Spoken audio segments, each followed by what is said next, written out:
Public चर्चामध्ये आपलं सर्वांचं स्वागत आहे मित्रांनो. आज खरं म्हणजे कालचा जो काही दिवस होता तो भारताच्या क्रिकेटसाठी खूप मोठा दिवस होता. तिसरा वर्ल्ड कप भारताने उचललेला आहे. आज आपल्यासोबत क्रिकेटचे काही खेळाडू आहेत, त्यांच्याकडून आपण जाणून घेऊया सुरुवातीला तर काय प्रतिक्रिया आहेत त्यांच्या या विजयाबद्दल. बहुत अच्छा लगा, टीम इंडिया जीत गई, मोटिवेट हुआ, अंदर से आया फीलिंग कि बनना है क्रिकेटर। अच्छा खेले सब प्लेयर, सबने कंट्रीब्यूट किया तो टीम इंडिया अच्छे से जीती, मैक्सिमम रन से जीती, अच्छा खेली। ऐसे ही खेलते रहो। पिछले कंसेक्यूटिव 3 आईसीसी टूर्नामेंट में जीती बराबर। इंडिया, बरोबर खेली, सब फॉर्म में इनफॉर्म, सबको अवार्ड मिलना चाहिए ऐसा। काय प्रतिक्रिया आहे पहिली? भारत जिंकलाय आपला. भारत जिंकला पहिले तर आतून खूप चांगलं वाटत आहे आणि विश्व विजेता भारत तिसऱ्यांदा झालेले आहे. मागच्या वर्षी 2024 मध्ये 2026 मध्ये लगातार 2 ICC चे कप भारताने जिंकलेले आहेत. त्याच्यात संजू सॅमसन, जसप्रीत बुमराह असे काही खेळाडूंनी खूपच चांगले खेळलेले आहेत आणि आतून खूप प्रभावित झालेलो आहे क्रिकेट खेळायला. म्हणून आजपासून रोज क्रिकेट खेळायला आलेलो आहे मी. भारत माता की जय. काय प्रतिक्रिया आहे? खूप चांगला खेळलेला आहे भारत. कालची मॅच मध्ये सर्व चांगले खेळले आणि जसप्रीत बुमराहनं खूपच छान बॉलिंग केली. म्हणजे once in generation bowler Jasprit क्या बुमराह. बात आहे. नक्कीच. तुमची काय प्रतिक्रिया? खरं सांगू तर मी कालची मॅच पाहिली नाही, पेपर होता सकाळी. तेव्हा तरी पण खूप म्हणजे मोटिवेट झालो. तर आजपासून आम्ही रोज प्रॅक्टिस करू. आमचं पण टुर्नामेंट आहे तर आम्ही त्याच्यात Okay. चांगला परफॉर्म करू. तुमचं कुठलं कॉलेज आहे? आमचं कॉलेज म्हणजे आम्ही 10th मध्ये आहे सध्या. 10th मध्ये आहे सध्या. ओके ओके, तुम्ही सांगा. खूप छान वाटलं. काही नाही, आता हे back to back 3 ICC trophy जिंकलं तर आता भारतची डॉमिनेशन पाहून खूप चांगलं वाटत आहे. ओके. अगदी आपण डिफीट हिस्ट्री केली आहे. आपण मागच्या वेळी 2023 मध्ये जिकडे हारलेलो 2023 चा वर्ल्ड कप त्याचा बदला घेतला आहे आणि आपण जिंकलो आहे 2026 चा फायनल. त्यामुळे टाळ्या वाजवतो इंडियन टीम साठी. भारत माता की जय. बरं, कुठल्या प्लेअरला तुम्ही सर्वात जास्त क्रेडिट द्याल या वर्ल्ड कपचं? या वर्ल्ड कप मध्ये तर सगळ्यात जास्त माझ्या हिशोबाने बुमराहला क्रेडिट द्यायला पाहिजे. ज्या प्रकारे त्यांनी त्याची स्विंग दाखवली आहे, त्या लाईन लेन दाखवला आहे व फायनल मध्ये 4 विकेट सुद्धा घेतले आहे. तर जसप्रीत बुमराहला खरं तर सगळ्यात जास्त क्रेडिट देणार मी. तुम्ही कोणाला क्रेडिट द्याल? संजू सॅमसन. मी तर सर्वांनाच क्रेडिट देईल, कारण की ते टीम वर्क आहे, एकामुळे काही होत नाही. ओके, तुम्ही? टीम वर्क आहे, सर्व चांगले खेळले. संजू सॅमसन, जसप्रीत, अक्षर पटेल, हार्दिक पांड्या, शिवम दुबे यांना मी जास्त क्रेडिट देईल. कारण का अक्षर पटेलची सेमीफायनलच्या 2 कॅचेस यांनी आपल्या इंग्लंडच्या हातातून गेलेली मॅच हे आपल्याकडे आणून दिली. त्यामुळे अक्षर पटेल, शिवम दुबेनी जी विकेट घेतली शेवटच्या ओव्हरमध्ये त्याच्यामुळे ही आपली मॅच आलेली आहे. म्हणून मी अक्षर पटेल आणि शिवम दुबेला जास्त क्रेडिट. अक्षर पटेलसाठी एकदा जोरदार टाळ्या झाल्या पाहिजे. म्हणजे एकंदर तुम्ही जे काही खेळाडूंचे नाव घेतले, एक हिडन आयकॉन म्हणून अक्षर पटेलकडे कुठेतरी आपण बघूया Yes. की ज्या प्रकारे त्यांनी सेमीफायनल्स मध्ये ज्या काही कॅचेस घेतल्या, जबरदस्त कॅचेस होत्या. आणि त्याच्यासोबत माझ्या मतानं शिवम दुबे सुद्धा एक हिडन आयकॉन म्हणून सुद्धा या पूर्ण वर्ल्ड कप मध्ये राहिला.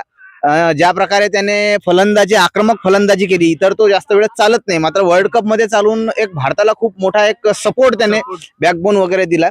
तर भारताला कठीण परिस्थितीतून बाहेर काढून त्यांनी भारताला चांगल्या परिस्थितीत उभं केलेलं आहे. म्हणून शिवम दुबे याला जास्त महत्वपूर्ण दिलं. तसे खेळले सगळेच खेळाडू चांगले. एकाच्या मुळे भारताला विजय भेटलेला नाही, तर सर्वात प्लेयर चांगले खेळल्यामुळे भारताला विजय भेटलेला आहे आणि भारत कप जिंकलेला आहे. नक्कीच टीमवर्क हे खूप महत्वाचं असते आणि सर्वांनीच ते एक प्रकारचं टीमवर्क जपलं. संजू सॅमसन कदाचित हे 2 मॅच चालला नसता तर काय वाटलं असतं? मॅच गेलीच असती, कारण की तो ओपनिंग स्टार्टिंग पासून चालत नव्हती वर्ल्ड कप मध्ये. लेफ्टी ते ऑफ स्पिनर मुळे आउट होत होते आणि मग संजू सॅमसन मधात आला आणि मग तो चांगले नॉक खेळला, त्यामुळेच कप आला. अभिषेक शर्मा बद्दल काय सांगाल? सुरुवातीच्या काही मॅचमध्ये तो अंडर प्रेशर होता, त्याला जमलं नाही खेळायला. पण शेवटच्या मॅच मध्ये जेव्हा आपल्याला सगळ्यात जास्त गरज होती त्याची, त्यांनी 17 ते 18 बॉल मध्ये काहीतरी अर्धशतक ठोकला व त्यांनी आपल्याला चांगली सुरुवात दिली व शेवटच्या मॅच मध्ये तो खेळला.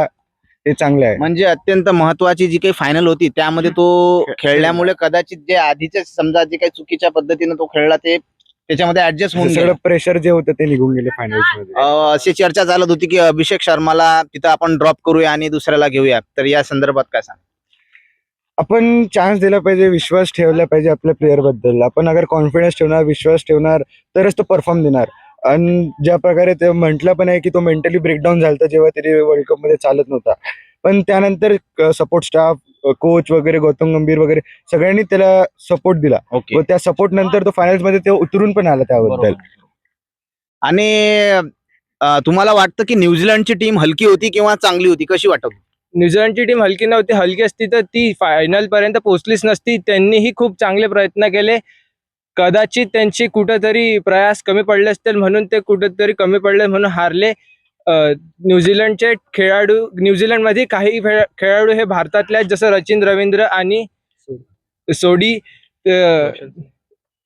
तसं न्यूझीलंडची टीम ही चांगली खेळाडू होती. त्याच्यात त्यांचा तो कॅप्टन मॅचेल सॅडनर, तो सुद्धा चांगला खेळला. डेरियन मिचेल, असे खूप खेळाडू आहेत नावाजलेले जे काल चालले नाहीत.